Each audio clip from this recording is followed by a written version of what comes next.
سوالی که خیلی از ما میپرسن اینه که گوشی من گم شده یا گوشی منو دزدیدن، چجوری میتونم خودم گوشی خودم رو پیدا بکنم؟ حتی وقتی اون گوشی خاموش شده باشه یا اینترنتش رو قطع کرده باشن بتونم اون گوشی رو پیدا بکنم، یا اگه توی مترو، اتوبوس یا یه مکان عمومی گوشی منو برداشته باشن بتونم با زدن یه دکمه از گوشی من صدا در بیاد و بفهمم گوشی تو جیب کیه.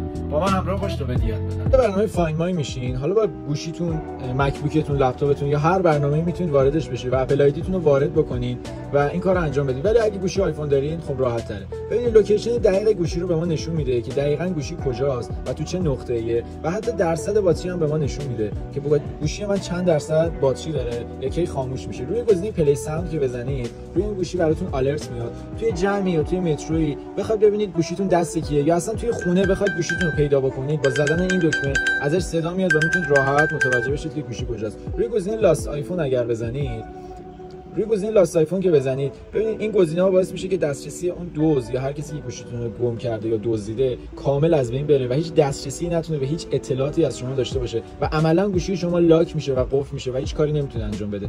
برای اینکه بدونید دقیقاً باید چیکار بکنید و خیلی از نکته‌ها رو رعایت بکنید، مثل روشن کردن فایند مای فون گوشیتون، کلمه فایند رو برای من کامنت کنید تا دقیقاً براتون توضیح بدم که باید چیکار بکنید.